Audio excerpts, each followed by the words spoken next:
Hey guys, welcome back to the Anime Culture Corner.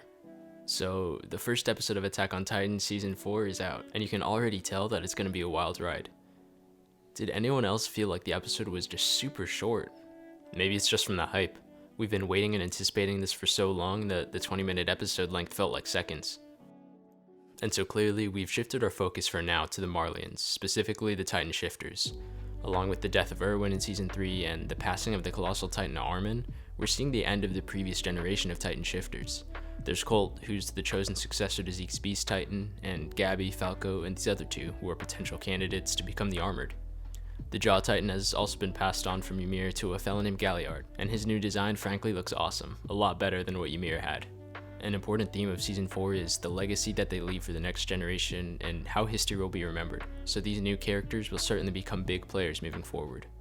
The episode's got some really solid action scenes and an introduction to many of the new characters of this season.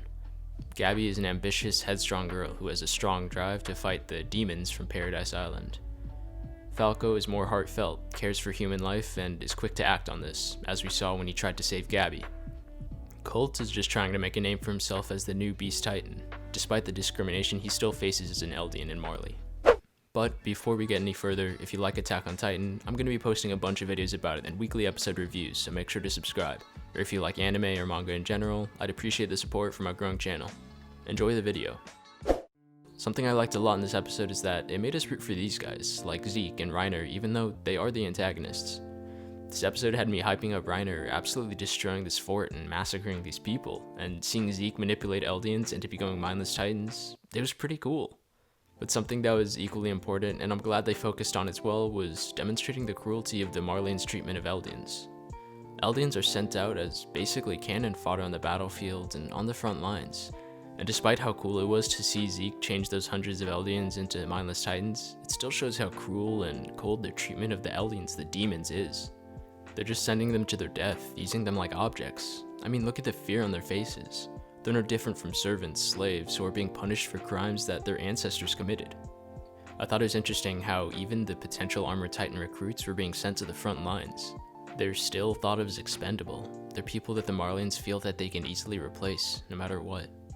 And because of this, I'd like that the enemy isn't super black and white anymore. I'm starting to like these Titan shifters like Galliard and Reiner, and I think that'll make the plot so much more interesting and dynamic as we move forward and see them clash inevitably with the Islanders. There was also more CG integrated into the animation, which I thought was done extremely well. Similar to anime like Fate Zero, the CG used for the Titans blended really well with the normal animated backgrounds, because trust me, if you've seen a CG anime before, then you know just how bad it can be. The action in this episode was still cool as ever, and Mappa clearly has the animation for this season under control. It's very tasteful. Kudos. An important plot note, however, is that somehow Falco had a vision when he was knocked out. What he described here seems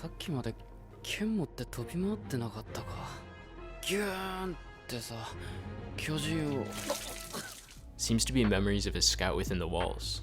But how? He doesn't have a Titan yet, and so he shouldn't have access to memories of a previous holder. I really can't imagine any other way of seeing past memories. Perhaps it's foreshadowing that maybe he will end up with the Armored Titan over Gabby. After all, Reiner was once a scout, slicing Titans open on Paradise Island. I'm really not sure how he sees the memories now though, before he even has a Titan. It seems like Gabby is the best and most ambitious candidate for the Armored Titan, but this makes me think that Falco might have more of a chance now. It's something that we should definitely keep in mind as we follow Falco's story.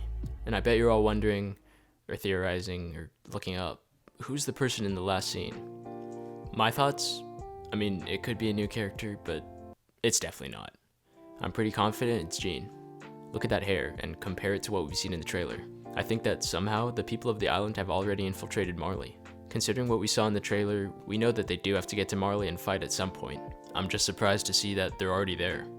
After all, at the end of Season 3, they didn't have any boats or any kind of transport that would get them across the ocean.